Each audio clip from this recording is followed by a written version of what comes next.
Welcome, everyone, and welcome back to the Sportswear Round podcast. Today, we are finally back after a big break, and we're bringing you some football content.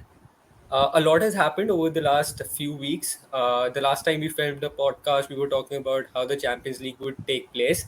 Today, I've got Eklavya with me, and along with him, I've got Ashutosh, and they are both really, really big football fanatics. Ashutosh is definitely from India, and Eklavya, as you know, is currently in Cardiff. And today we're going to be reviewing some of the performances of the past week. We've seen a lot of drama on the pitch, off the pitch, and some great performances by certain teams.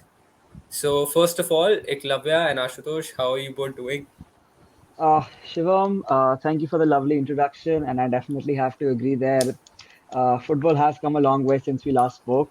I think we weren't expecting so many things to happen, where everything from dramatic scorelines, player controversies, team controversies, magic moments, miracles on the pitch. So it's been a good week and some great things to discuss.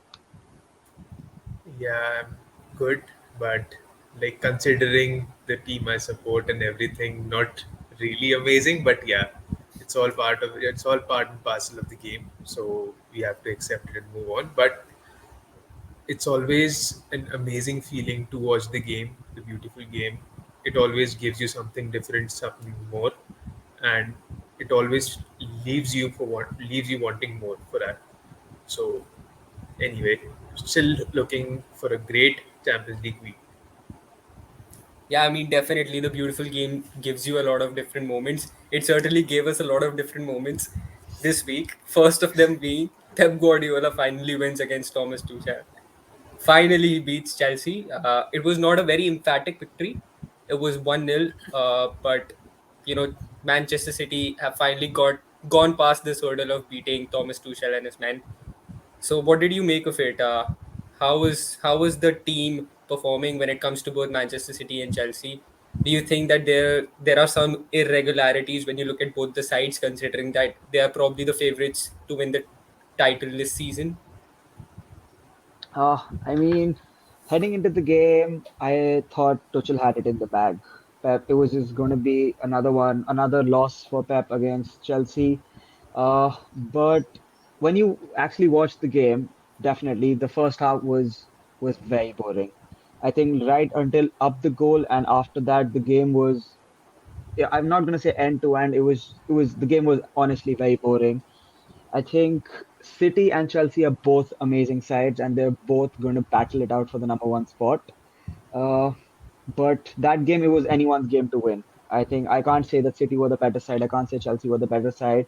I really don't know how Jesus scored that goal because there was a large number of defenders in front of him. Mendy was wrong-footed. The ball just ended up in the wrong corner. So that could have happened in the opposite team. Maybe that could have been Lukaku. So uh, we weren't there's not really much to say in terms of. I think City will really cherish from that win because now they're up against PSG in the Champions League. So I think they're gonna that victory is gonna build up some good momentum for them. Yeah, that game was really not what you call one-sided, but yeah, obviously we all thought Chelsea is gonna win it because Tuchel has done it before, and especially on times when it really mattered. It was the Champions League finals. It was during the FA Cup.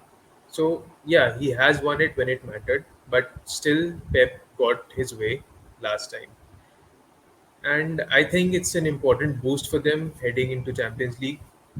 But gameplay wise, I believe that Chelsea were a bit more pressing. They were a bit more aggressive comparatively. Chelsea had to defend a lot, but still it was an equal game, not a game which you can call that was dominated by any one of the sides. Yeah, I mean, definitely they're both very different sides. The kind of identity which they have when they come out to play, it's very different. Chelsea, they're very good when it comes to pragmatic football, when it comes to defending, and they certainly have the players to hit the other side on the counter. City, they're like all about total football. They defend as a team, they attack as a team. They have players who can do both those things. But this will be a very big mental barrier for Pep.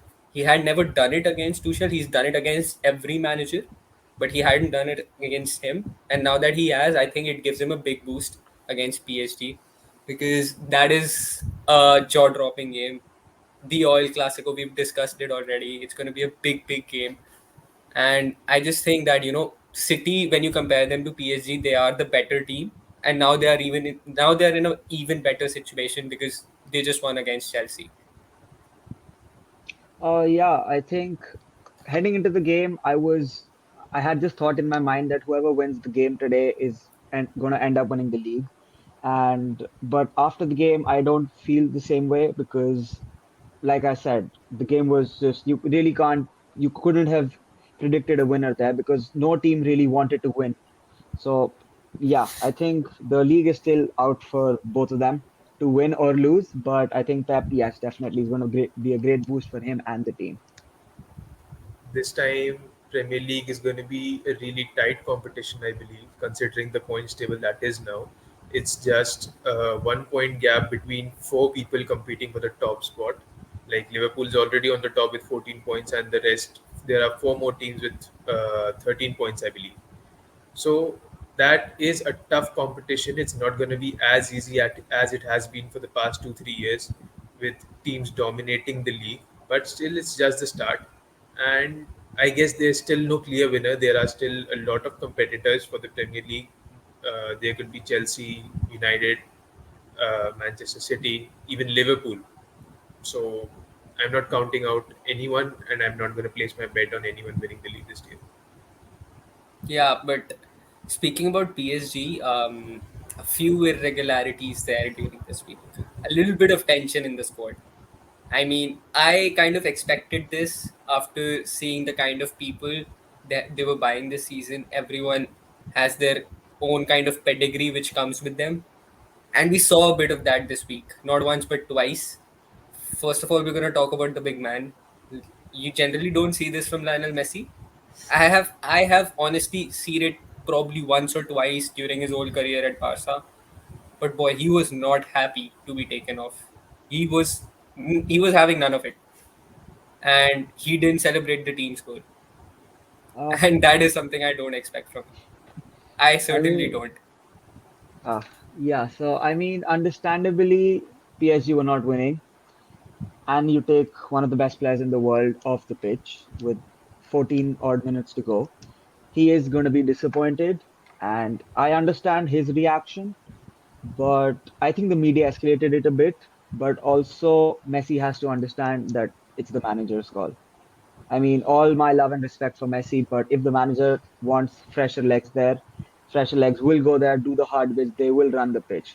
So, yeah, so just adding to what I said, I think Messi's reaction was understandable on his part, but he has to also understand that the manager calls the shots at the end of the day. He cannot be the star name or he cannot be the one like he was at Barcelona. So obviously, this is a new club. There are new people, new managers, new teammates. So Messi has to earn himself the right to be the one at PSG. He just doesn't fit right there. So I think that is something that he has to look into. But also, I think the media should just let it be. I think obviously when you're Lionel Messi, the media is going to surround you. But I think it was more escalated and it was shown as more of than what it actually was. There are actually two topics I'd like to address at this particular point. One thing is, I believe PSG is like an atomic bomb.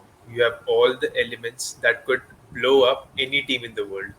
Considering the transfer window they had this year, their attacking lineup, their keeper, midfield, everything, defense, you have all the right elements for an atomic bomb.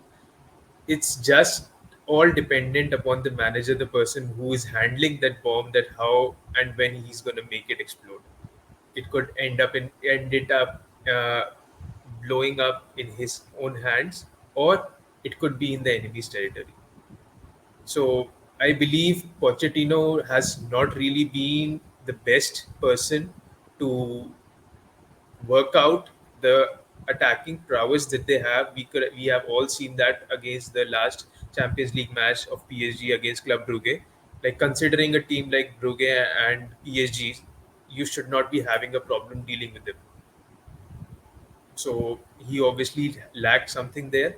Second of all, considering the Messi's issue, yeah, he has shifted to a whole new team. He was a one team player. He played his whole career, his whole footballing career in one single club. And yeah, it's going to take some time to adjust into a new team, into a new management with new players. And with him on the side, there are some big names as well, considering Mbappe, Neymar, and everyone. So it's not just going to be him in the spotlight, but a lot other players as well. So he's gonna have to adjust to that. But yeah, I believe he's gonna anyway thrive. He's gonna score because that's what Messi does. Yeah, I mean, definitely, Messi, I don't think there's any point in questioning what he has done over his career. I just don't think there's any sort of point in people coming online and discussing or questioning Lionel Messi's like legacy. But this is where the Ronaldo fans come in and they have a crack at Messi, and they're like, "You went to the French league, you've played 4 games, you've got a better team than Man United. You haven't scored a single goal, you haven't assisted, you haven't been yourself. You're not even dribbling past players like all of your fans used to say that you'd complete 15 or 16 dribbles in a game. That's not happening any longer. Whereas Ronaldo, he's a simple man. He goes to a club, you feed him the ball, he gets you the goals. 4 games, 4 goals. And plus, when the manager takes him off, he's happy to come off. He might not be happy, but at least he's respectful enough to not show it, which we saw against young boys. So I mean, they've got a valid point there. I don't think that's an invalid point. Yes, I definitely have to agree with you. The Even in a situation like this, the Messi versus Ronaldo debate sparks up, and yes, Ronaldo has performed. Messi has obviously been below par, and well, just rightly said, he is Mr. Champions League, and they were struggling against young boys. They took him off. No reaction on his face. You respect the manager. That's it. He calls the shots. Messi has to understand that. If Ronaldo has that kind of respect, yes, agreed, he played for United earlier, but if he comes in into a new set of players, a new manager, a new environment, he respects because he knows that he has to give it all on the pitch, which Messi hasn't done so far.